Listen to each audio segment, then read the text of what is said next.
राजेश जी, मैं इस बात को स्वीकार करती हूं कि जब तक आपने मुझे यहां आमंत्रित नहीं किया था, ये निमंत्रण नहीं भेजा था, और आपकी घुमतू, अर्ध घुमतू और विमुक्त जनजातियों के बारे में जब तक आपने मुझे नहीं बताया था, मैं सच कह रही हूं, मैं भी अनजान थी। लेकिन आज आपके माध्यम से, आपके इस विभाग के माध्यम से, इस कार्यक्रम के माध्यम से, मेरे जैसे जो भारत की राजधानी दिल्ली और शहरों में रहते हैं, जो आप लोगों के संघर्ष को नहीं जानते हैं, आज हम उससे वाकिफ हुए हैं। और मैं अपनी बात को अगर रखूं, उससे पहले, सबसे पहले देश के स्वतंत्रता सेनानी, देश के प्रथम प्रधानमंत्री, भारत रत्न पंडित जवाहरलाल नेहरू जी को श्रद्धांजलि देती हूं और याद करती हूं कि आज जहां पर आप बैठे हैं, 1871 में आपको अंग्रेजों ने नोटिफाइड किया। संघर्ष 72 सालों तक आपने किया और 1852 में पंडित जवाहरलाल नेहरू जी ने 72 सालों लगे आपके संघर्ष को खत्म करते हुए आपको डिनोटिफाइड किया। लेकिन आज मैं जब इसकी जानकारी लेती हूं तो मुझे पता लगता है कि मात्र 200 जो ट्राइबल कम्युनिटी हैं, कुल तो बता रहे हैं कि 1200 से अधिक है, 1200 के करीब, लेकिन मात्र 200 ही डिनोटिफाइड हुई।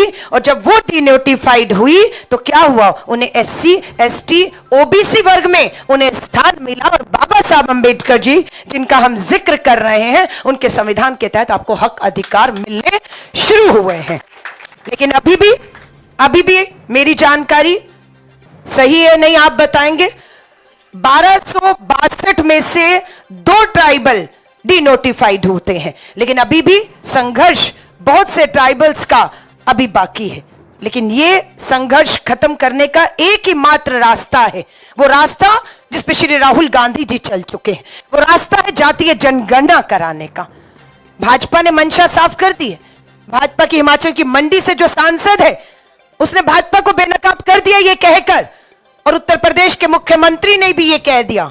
कितना खतरनाक जहरीला बयान है एक चुने हुए मुख्यमंत्री का कि बटेंगे तो कटेंगे।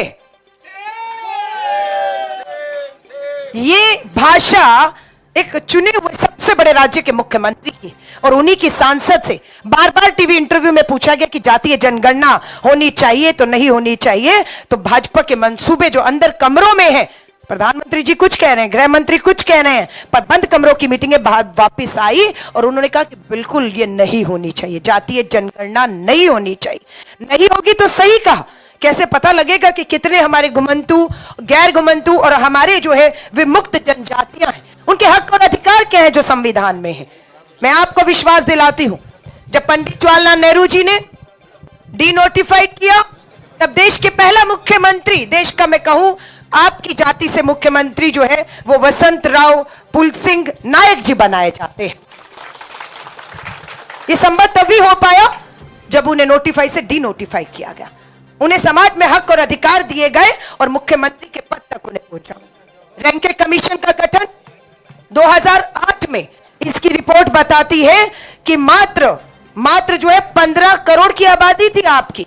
ये 2008 का आंकड़ा है कि आपकी आबादी, आपकी इस जनसंख्या में भागीदारी, हिस्सेदारी 15 करोड़ है। पर 2024 आते आते आप 15 करोड़ नहीं, 2024 आते आते आप 23 करोड़ हैं। और मैं ये कह रही हूं, अगर जातीय जनगणना हो गई तो आप 23 भी नहीं, आप 50 करोड़ होंगे, आप 50 करोड़ होंगे। और ये जातीय जनगणना ना करवाकर आप किसी एक जाति का हक नहीं मान रहे, आप किसी स्त्री और पुरुष का हक नहीं मान रहे हैं, आप 50 करोड़ की आपकी जनजातियों से आने वाले लोगों का हक मारना चाहते हैं, जिसे भारतीय राष्ट्रीय कांग्रेस होने नहीं देगा, होने नहीं देगा। ये लंबा इंतजार पंडित जवाहरलाल नेहरू जी ने खत्म किया, अब बाबा साहब अंबेडकर के संविधान को खतरा है, लोकतंत्र को खतरा है। लगातार बात होती है ये क्यों चूके। प्रधानमंत्री मोदी जी ने क्या कहा था, तीसरी बार 400 पार, क्या हुआ सच, बहुमत से चूक गए आप। क्यों चूके आप बहुमत से, किसने आपको हराया, किसने आपको बहुमत से दूर कर दिया, ये आप लोग थे। क्यों, क्योंकि वे जाति जनगणना के खिलाफ थे, संविधान में मिले हक अधिकार आपको देने के खिलाफ थे, इस संविधान को बदलना चाहते थे, इसलिए आपने उन्हें हराया है। दलित, एससी, एसटी, ओबीसी वर्ग ने मिलकर इनका जो तानाशाही का रथ था उसे रोकने का काम किया है। मैं आपसे फिर कहूंगी, थोड़ा धक्का और लगा दीजिए, थोड़ा धक्का और लगा दीजिए, मुकुल जी बैठे हुए हैं। जम्मू कश्मीर और हरियाणा के चुनावों की घोषणा हो चुकी है। सितंबर में 2 राज्य इनके हाथ से हम छीनने वाले हैं। और जैसे ही महाराष्ट्र बुल्डाना से आप लोग आए हैं, महाराष्ट्र और झारखंड में भी हमारे बहुत से आदिवासी भाई बहन आते हैं, और जिस तरह ही झारखंड और महाराष्ट्र में ये बाहर होंगे, आप देख लीजिएगा दिल्ली से बाहर हो जाएंगे। और आपके हक, आपके अधिकार के राजू जी ने कहा है, ये राहुल गांधी जी का वचन है कि आपको आपके हक और अधिकार हम दिलाएंगे।